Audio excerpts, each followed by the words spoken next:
They coalesce as it were and remain as one, what they call the jnana ghana, as just a mass of knowledge, which is not exactly knowledge, which is wisdom. Because there is nobody apart from knowledge to be able to use this knowledge. So knowledge remains as one undivided whole, and in that undivided whole of knowledge, there is freedom. The lack of freedom, inward freedom, which we feel at every point in time, which leads to sorrow,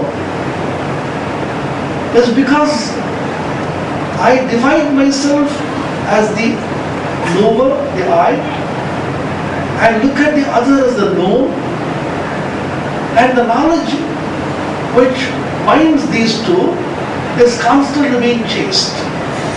So I chase the knowledge which comes through investigation into the known by projection of the I by thought during the process of knowledge. Knowledge itself is being continuously acquired and chased by the mind or consciousness within, by thought. And where does the thinker come in? This is a very deep question which we need to investigate. Krishnamurti always used to ask this question, what is the thinker? Which is the me? Where does it came? Where does it come from? And me, with the moment it is projected, the me wants to preserve itself. All that we have is thought, which is knowledge. Now this knowledge, in order to be able to be preserved, we see this precious body of knowledge has to be preserved by me. This is my piece of knowledge, this is my book, my everything. And therefore the thinker is continuously projected as psychologically from within, who clings to this and doesn't let go. But the movement of thought at every moment the thinker has to let go. Because every thought is projecting a thinker and moving on. So there's a thinker and then thinker rises and dies. Thinker rises and dies. There are continuous thinkers at every point, rising and dying with every movement of thought. And the thinker becomes terribly afraid of being not preserved as a continuous I. And therefore, the thinker has a peculiar faculty of projecting an illusion of continuity of the I and saying, I and so and so, this is my body of knowledge. Immediately mind psychologically listen to a body of knowledge, which is time. So in deep sleep we go beyond time, we go beyond knowledge, and we have no distinction of the knower, known and knowledge. So can you simulate the situation of deep sleep when you are awake? This is a very important question which has been asked repeatedly by different religious traditions and spiritual traditions in so many ways. Krishnamurti also had a very specific question which he repeatedly went on asking. When he used to talk about death, suddenly at one point of time it let out. Can you die every day, everything that you accumulated? Every moment can you die? Can you die? Your wife, your children, your accumulations, your property, your bank balance, all the knowledge which you have accumulated, can you die to that? Because that is what is going to happen to you when you die. I could die this moment, I could die after 200 years, who knows? When I'm going to die to everything that I accumulated. This is an actual situation which is going to come to me when I die. So can you die now, this moment, to all that I've accumulated? The next moment comes to you, again you die. That means your living is an act of continuous dying. What dies there? What dies is the me which has been illusorily projected by thought in order to preserve knowledge. That the trick which has been played upon you, to end it. End this I at every moment. You need not end thought. Thought can operate as an innocent cloud moving over the sky. Let hundreds of thousands of thoughts come and move. But the thinker which holds on to thought is an illusion which has been projected. If you can investigate into the nature of the thinker and thought and realize the trick that the thought has played upon you, then realize the illusory nature of the thinker as a permanent entity in your psychological system, the thinker dies. When the thinker dies, a new movement takes place.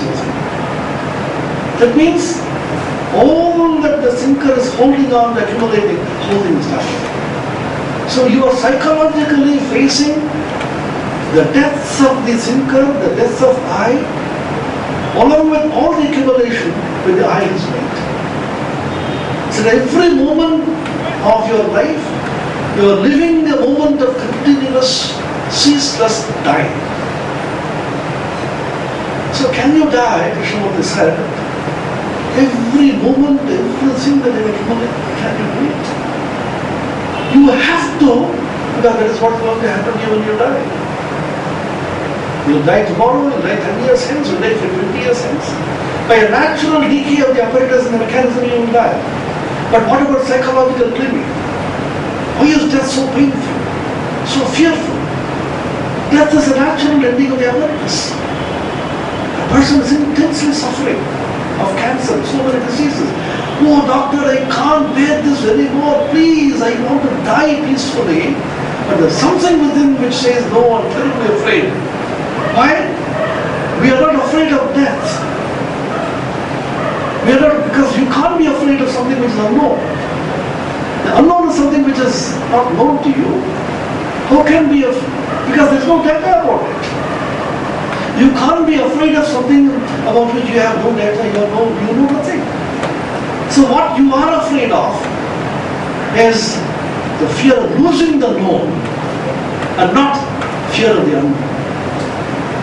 You're terribly afraid of losing the known. I know this, I know my wife, my children, my bank balance, all my prestige, all my image. I have an image of society as a sannyasin of the Ramakrishna order. I'm terribly afraid of losing that image. I want to preserve that image and show everybody I'm a holy man. I'm a great scholar, I'm a professor at university. Oh, he's written so many books. He's a great professor. That image is a psychological image which thought wants to cling through a thinker. My image I want to preserve, and I will lose that image. The terrible fear of losing that image haunts me. No, I can't lose that image, I want to cling to that. But death is going to snatch it away from you tomorrow, day after, 10 years hence. So can't you do it now? Which means, as Krishnamurti said, can you invite death? Can you invite, say, come, this moment I'm going to die. Psychologically. We are going to end our lives by hanging in the wall. No. Psychologically, you are going to die at every moment. Attempt this. Just try to attempt and simulate this. Nowadays they talk about computer simulation. So take a project and simulate death. Invite death. The psychologically at every point, every moment you are dying, all the accumulations. Therefore, the thinker which has been projected artificially, illusorily by thought, is dying at that moment, as soon as it is born. Which means the thinker is never being projected at all. But you are so perceptive and so keen, and the luminosity of the mind within will show you that the artificiality of projecting a thinker from thought itself is a futile exercise which you are practicing in order to preserve your image out of fear, insecurity. So the thinker at every moment dies as the I, then you get released from something which constantly binds you. This is the ending of knowledge. So the knowledge ends as an accumulated system of the psychological apparatus which is the me. when Krishnamurti was told about Vedanta, he gave an extraordinary new insight. He said, oh, yeah, that's right. Veda means to know, Anta is to end. Ending of knowledge. The end of knowledge is the beginning of wisdom. So when we end knowledge as an accumulation of thought, the click of thought projecting a thinker artificially and illusorily out of fear and insecurity, that game stops. The thought no longer plays that game, and the accumulation of knowledge, the tendency to accumulate knowledge as a psychological necessity for preservation stops.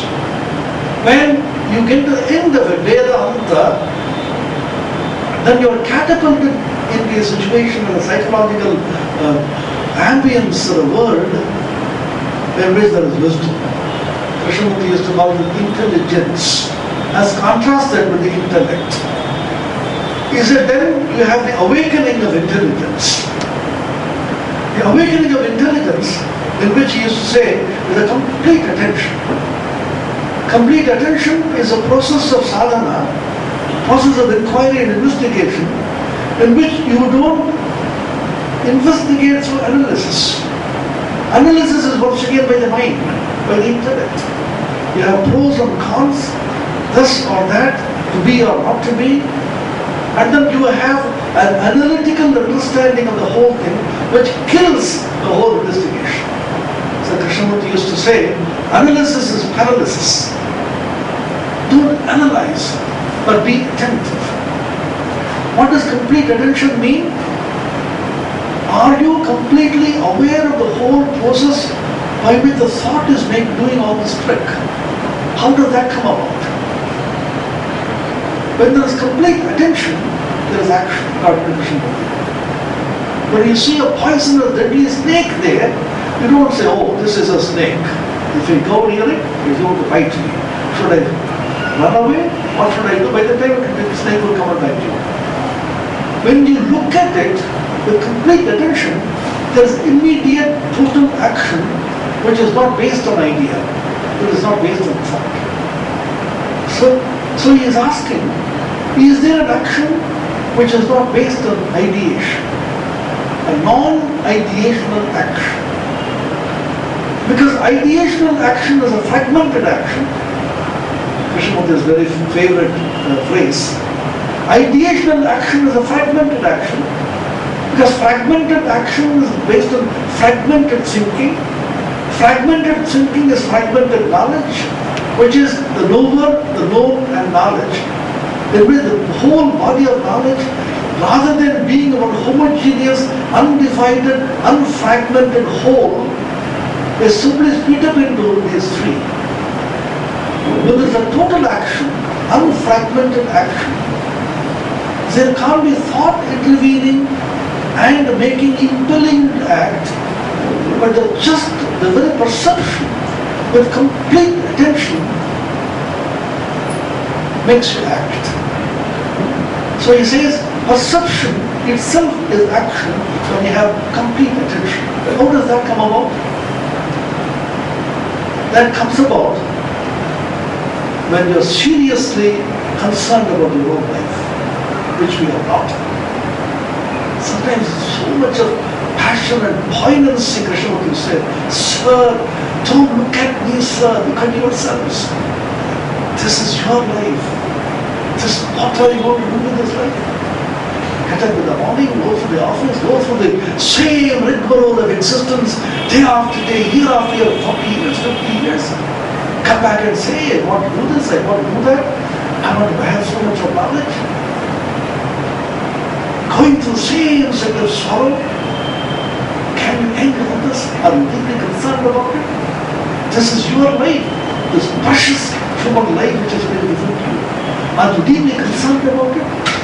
Almost he was in tears, he used to say. So much of poignancy and feeling. And then you look at the memory and say, no, you have not come. Are we moving together?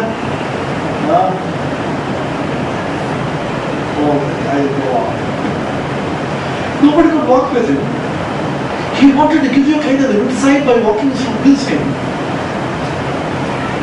by sharing something of the feeling which he had.